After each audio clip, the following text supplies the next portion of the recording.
Coming to you from the greatest city in the world, this is the #1 showbiz podcast. It's Talk for Two. Here's your host, Matt Bailey. Jerry. Guys, I am so excited for our guest today on our summer finale, Jerry Springer. I have to tell you, he could not be a nicer man. It was a true joy to talk with Mr. Springer, as you'll hear in my voice in just a moment. He is, of course, most well known as the host of his self-titled talk show, Jerry Springer. He is, of course, most well known as the host of his own self-titled talk show, Jerry Springer, where ordinary people from all walks of life went on TV to air their dirty laundry and baby mama drama. Jerry played curious counselor to the wackadoos who would show up. His earnestness in dealing with his guests made the whole thing work while never turning Springer into an exploitative villain. But Jerry's career did not start out in tabloid talk TV. He was a lawyer, mayor of Cincinnati, Ohio, and newscaster before becoming a talk show host. And those legal skills are on display now in his new show, Judge Jerry, airing in syndication all around the country. The cases feature real litigants who have filed suit in their local courts. Sometimes the cases are straightforward, while other times the order in the courtroom feels like it could devolve into mass chaos, similar to Springer's old show. But Judge Jerry keeps a firm and grandfatherly hand over the proceedings, which always ends in a fair ruling. Here now to tell us how he went from Ohio Politico to television icon, our interview with Jerry Springer. Jerry Springer, welcome to Talk for Two. How are you today, sir? Fine. Thanks for having me. Well, thank you. Appreciate it. Thank you so much for being here. Before we talk about your career, I was actually reading about your early life, and I don't know if you've ever heard any stories about this, but I know that you were actually born in what is now the London Underground. I don't know that many people know that about you. What was that? Were there any stories growing up about how that happened? Well, that was the underground at the time. It Really? was like the subway system in London. Yeah. But it was used during the Second World War. It was used as bomb shelters. Mm-hmm. And so the people would go to the underground, whenever there was a fear of bombing or they heard the air raid sirens. But also women who were in their 9th month at night would, if they were close, they would spend the evenings in the subway tunnels, because that, in case they would deliver that night, it Mm-hmm. was safe to do. And that's how I was born there. Right. So it wasn't that uncommon. I mean, it was not done by most people, but Mm-hmm. I guess if you were born late at night during the war, that many people chose to do that. What made you want to be a lawyer? Uh, well, I guess, I mean, my real passion growing up was, was politics. I mean, Mm-hmm. public affairs, because my, most of my family had been exterminated in Nazi Germany in Oh, the wow. concentration camps. So when we got to America uh, in 1949, I was 5 years old, but so in my family, we were always, we were raised on always thinking about public issues, because obviously we had been so affected by it. So, I just remember growing up and, at the dinner table, my parents would go around the table, my sister and I, and everyone would have to tell a story they read in the newspaper that day. Now, in the beginning, when I was a young kid, it was all about baseball, the sports pages. But Mm-hmm. as I, got to be a teenager, et cetera, I started to read the other pages. And so I just got interested, particularly in the civil rights movement and, those issues that had to do with justice and lack of discrimination, that kind of stuff. So then when it came time to choosing a career, I guess I don't remember the specific day or anything, but my parents always assumed that I would have to be either a doctor or a lawyer.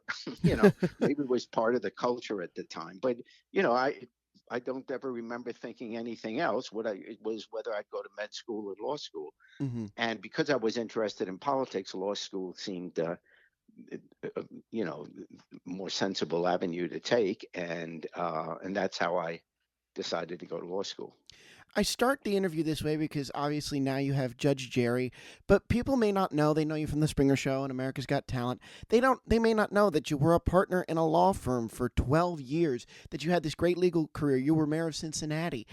What was the transition from lawyer to newscaster and then to television host? I mean, we can take Well, each incrementally, but how does one yeah. go from the other? Well, it was this crazy route, but I guess when I got what brought me to Cincinnati, I graduated law school at Northwestern University in Chicago, Hmm. and a law firm from Cincinnati had come to Northwestern and recruited me. They interview students at the law school, and and they offer some of us jobs. And so this big corporate firm from Cincinnati offered me a job, and so I first went to work for Bobby Kennedy, but then when Wow. Bobby was killed, which I guess, by the way, tomorrow is the anniversary of it. Yeah. But when Bobby was killed, then I bummed around for a while and then decided, well, I'll take the Ohio bar and accept this job offer that I got, and that's what happened. I passed the bar and I moved to Cincinnati to be a lawyer, Mm. but I immediately got involved in politics while I was there. I There was a campaign to lower the voting age. Up at that point in the United States, you had to be 21 to vote, except if you lived in Georgia or Kentucky. Hmm. So I headed up in Southern Ohio the campaign to lower the voting age, and I was brought to Washington to testify before the Senate Judicial Committee on the constitutional amendment to lower the voting age. And Hmm. so I got involved that way. And then the party came to me and said, "Why don't you run for city council?" Which I did and won. And then they said, "Why don't you run for mayor?" And I did and won. And so for 10 years, I was on city council and mayor. And then there were term limits. Yeah. So the NBC affiliate in Cincinnati literally called me and said, "Let's go to lunch." And that lunch was about, after being on city council and mayor for 10 years, the city. Hmm. Why don't you anchor our news? And I was more interested in doing political commentary, but we made a deal where I could do both. And that's what happened. So then I went to work for the NBC affiliate in Cincinnati, and I did that for 10 years. And we we got to be number one in the ratings. And the company that owned the NBC affiliate in Cincinnati also owned talk shows. They owned Phil Donahue, Sally Jessy Raphael, Hmm. and Phil was retiring, or in the next year would be retiring. So again, they took me to lunch. These lunches are great. And they took me to lunch and said, "We're going to start another. You can still do the news, but we're Yeah. starting another talk show. Phil's retiring, and you're the host." So they just assigned me to it, Hmm. because I'm an employee. Yeah. And so I started hosting the Jerry Springer Show, and then it suddenly took off. And I guess you know the rest of that. Well, you were responsible. I was watching your interview with Larry King earlier. You were responsible for the changeover in format to a more personal interest talk show. Tabloid, I think, is the word, although I don't necessarily like that. Yeah. Which because you wanted to capture some of Ricky Lake's audience, wasn't that right? Yes. In other words, it wasn't that we would go crazy. Mm-hmm. My thought was we should go young, Yeah. because there were 20 talk shows at the time, and everyone was trying to go after Oprah's audience, which at the time was middle-aged housewives. That's how the demographic was referred to. And I just thought, as a business model, why are we trying to be one out of 20 if we go after Ricky Lake's audience, and she was the first talk show to go after young people, high school, college age. Mm-hmm. And I just thought, as a business model, that makes more sense. Compete with just one other show, not 20 others. Yeah. And so we decided the very next day we're going to go young, which meant young people in the audience, young people on stage, Mm-hmm. and young subject matter. Mm-hmm. Well, as you know, young people are much wilder and crazier in their lifestyles. And so the show started to go crazy. Yeah. And then, not every day, but once in a while. And then when Universal bought us, Universal said from now on, you can only do crazy. And that's what happened. How did you feel about that? Was there any trepidation going from political commentary to crazy, as you say, these human interest Not stories? Not really, Mm-hmm. because I always kept my politics separate from. I mean, television was how I made a living, Yeah. so that to me was a business. My politics, which I've stayed active to this day, Mm-hmm. that I always kept separate because I didn't want to mix the two because it would have destroyed both. I mean, to me, my politics is like religion. It's something you really believe in. Mm-hmm. And I don't want my political views tempered by the need to be commercially acceptable. Mm-hmm. Um, and I also knew if I started talking politics in my crazy show, Mm-hmm. then no one would take the politics seriously because they think, well, what? This is a show about craziness. What's he talking about? Yeah. So I always kept it separate. So I let the network, or the owners of the show, they Mm-hmm. made the decision of what the format would be, and I'm an employee, and I would go along with it and do the best that I could. But my politics, that I kept separate, and so whether it was, and I, going around the country giving speeches, raising money, supporting candidates, Mm-hmm. or even at sometimes contemplating running myself, not anymore, but when I was younger, um, that was all done separately. Mm-hmm. What do you make of it now that these talk show figures, it's all politics. There's all political messaging behind anything that they do. Is it too much? No, it's we went through this in the 60s, Yeah. when it became our music. In other words, if there are issues that are so overwhelming, such as back in the 60s, the civil rights movement and the Vietnam War, Mm-hmm. or today, with Trump and the you know the violence right now, or the protests, Mm-hmm. or the racial insensitivity, and all these issues now are so overwhelming,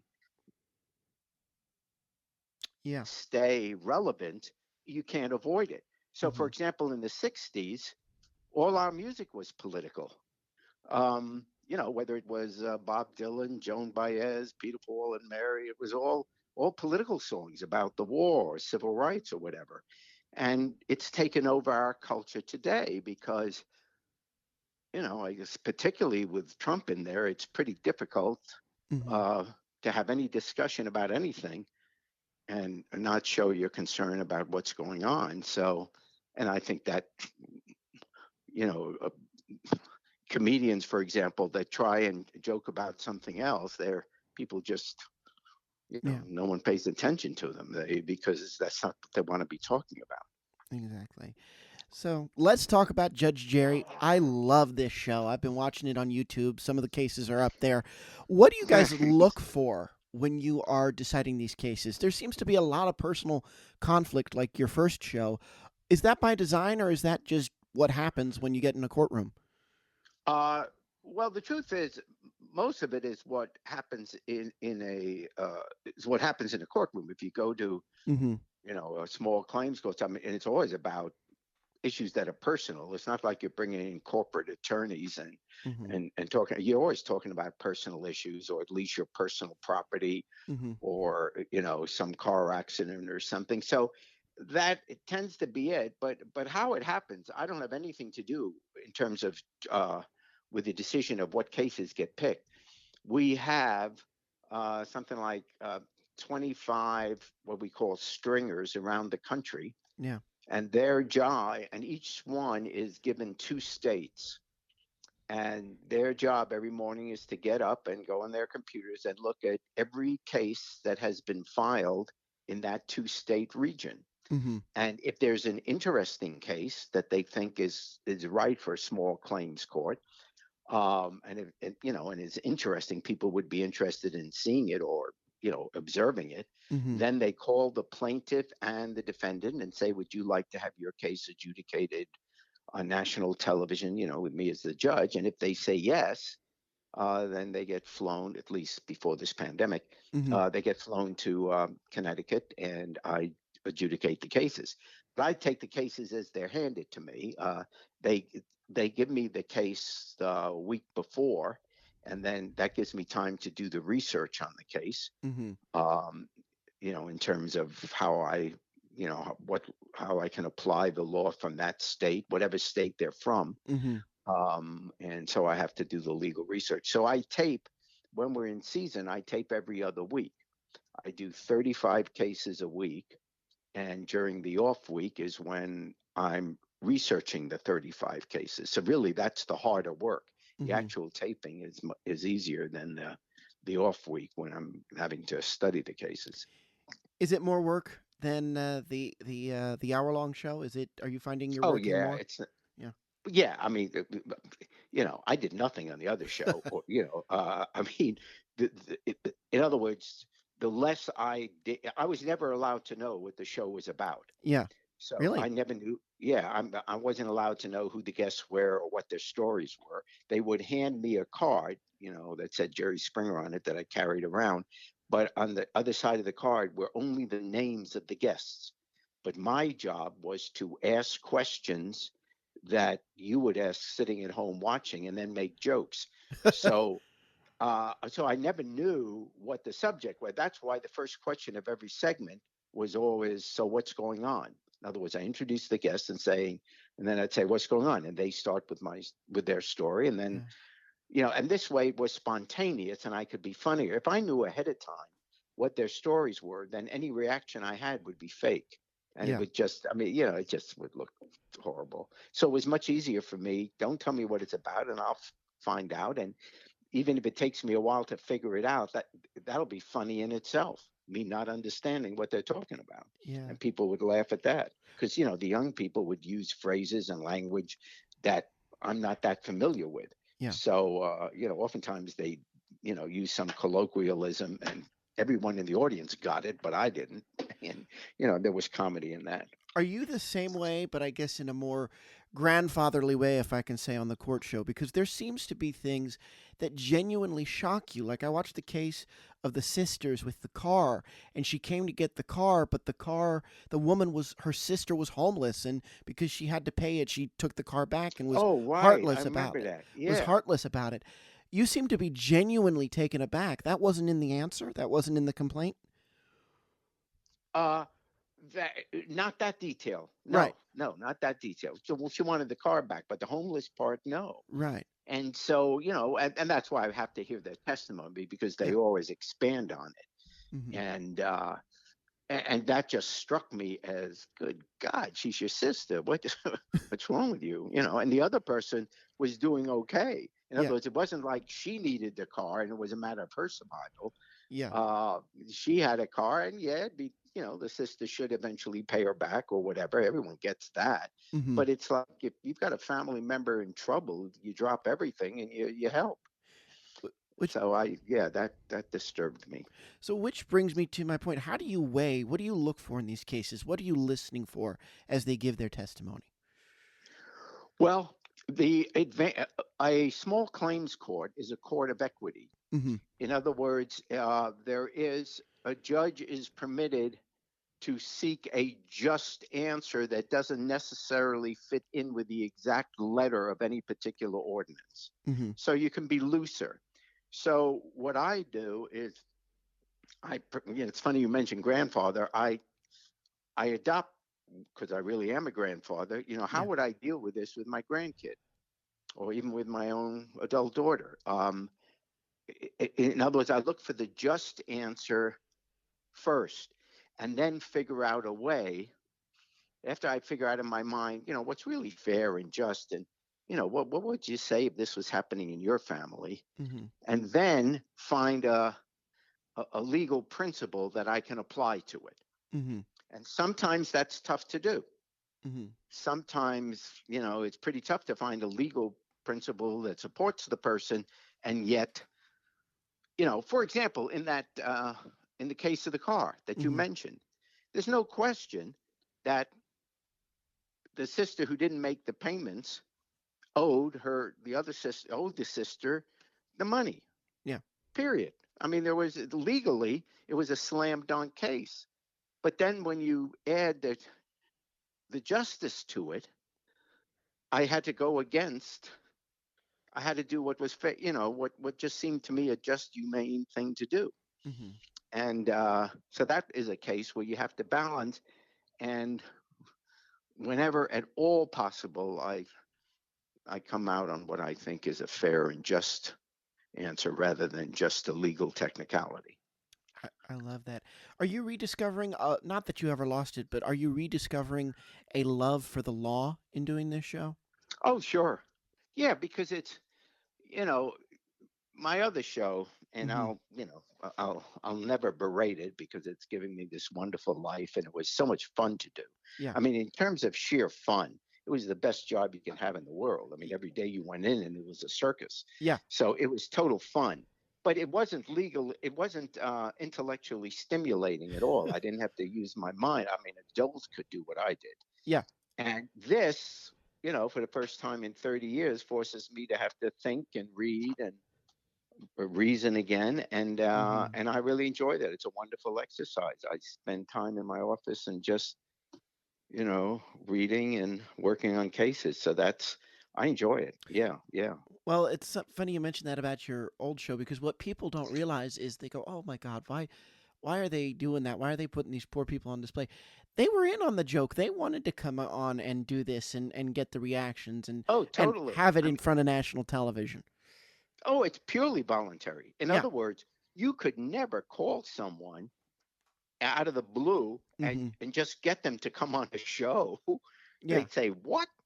The only way you could be on the show is by calling us, Yeah. is by saying, "I've got this story and I want to be on." You got to desperately, and then it's got to be interesting. Mm-hmm. So you got to desperately want to be on that show in order to get on it. So there was never a question of someone being sandbagged. Yeah.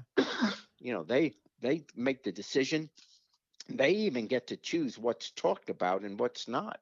Yeah. Now I know the CW, as far as I read, this could be outdated. The CW retains the rights to boot back up production on Jerry Springer. Would you go back? Would you do it again? Well, it'd be pretty difficult. First of all, I'm not sure it'd be necessary because we have Mm-hmm. just about 5,000 episodes. Yeah. So, whoever wants to run the show is not going to run out of material. And because it's been on for now it's been on for 29 years. Mm-hmm. Um, you know, Obviously half the audience has never seen the show before. Yeah. I mean, never seen that episode before. Right. In other words, half the audience isn't 29 years old. Yeah. So, you start running shows from back then, it's going to be new to them. Yeah. So, as a practical matter, that wouldn't be necessary. And also, I don't know that I could do that show while still doing Judge Jerry. Just the Right. scheduling wouldn't work out. So, yeah, no, I think I had to make a choice. And, people that like the old show, we've got 5,000 episodes. I love that. Yeah, you won't live long enough to see them all. So, yeah. All right. My last two questions for you. You mentioned production before the pandemic. I actually have had two other court show judges since before talking to you, and I'm just wondering if you specifically, since you're one judge, if you are considering doing episodes remotely where the litigants call in and you're there on set, and they call in and you do it maybe through Zoom or something. Yeah, we're gonna. I think in a couple of weeks we're gonna shoot a couple of episodes, see how it goes. Oh, cool. So yeah, we're gonna try that, and we'll see it because there may be some practical reasons why. I mean, clearly, for me, it's the easy part.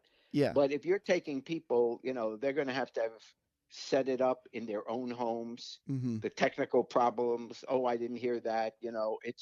Uh, in other words, it's easier. The idea, say, yeah, we could do it because everyone's doing Zoom, for example.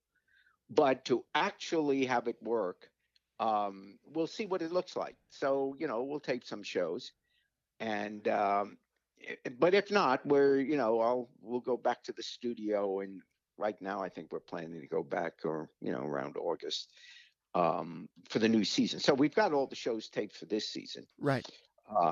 But for the new season, the schedule was to go back sometime in August. So that may be, obviously, when we won't have a studio audience. We won't have people in the gallery. Yeah.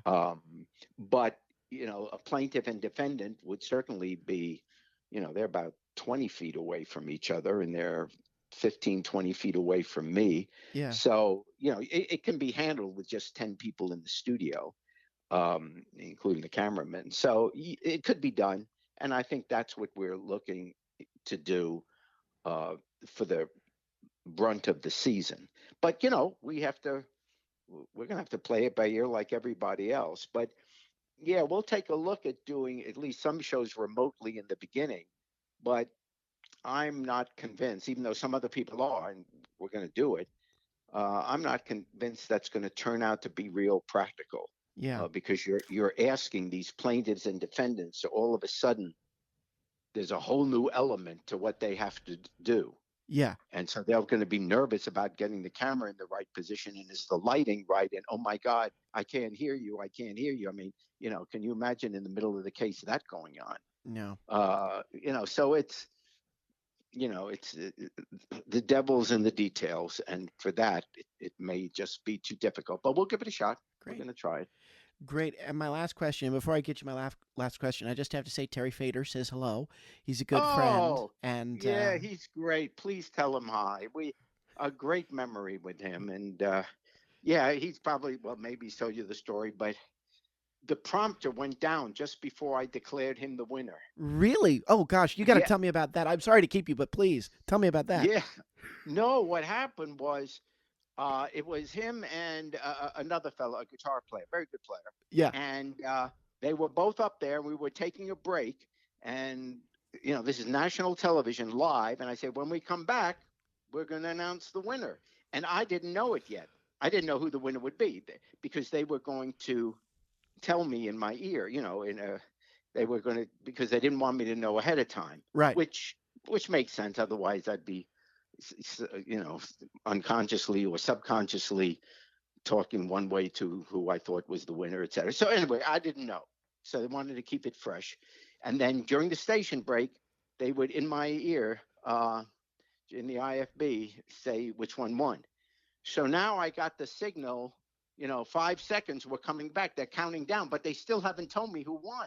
And then I see the floor director giving the stretch sign. So now I'm on live television. 30 million people are watching. I have to decide which one of these two is going to get $1 million. And I'm thinking to myself, I should take a timeout and negotiate. Because the truth is, I could have said either one of them. Oh my gosh. And who would know? Right? Oh, I mean, there's wow. there's no person in America that is sitting at home knows the counting of the votes. That's done secretly. Right. So, what were they going to do? Come back the next day and say, no, he was wrong, and ruin the whole show? Yeah. So I really had, for that second, if I was a bad human being, I had in my power to make one of the two a millionaire. Oh, God. And then I just started, stretching, and I would just talk. I said, this has been an amazing season, and, we got two, tremendous performers. They're both going to have wonderful careers. I'm saying all this stuff, and meanwhile, I'm shaking, figuring, come on, tell me. And finally, I don't know, there was something wrong with the IFB. They suddenly blurted out in my ear, Oh my Terry Fader. And Oh, so wow.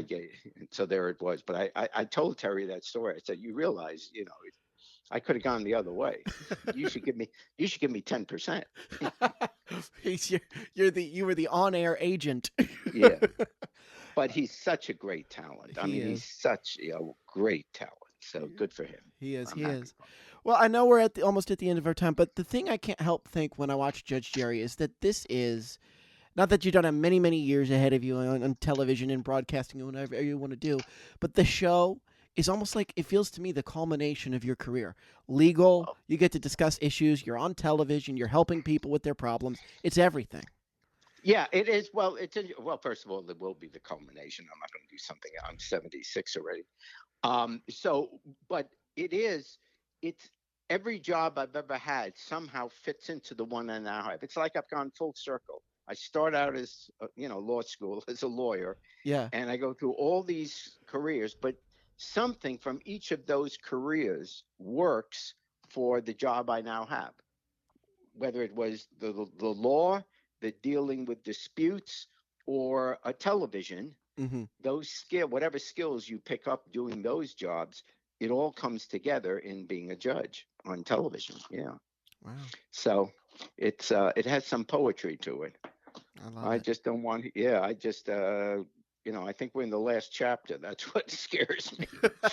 Yeah. Well, who knows? Because if anything's been certain in your career, it's that you never know which way it's going to turn.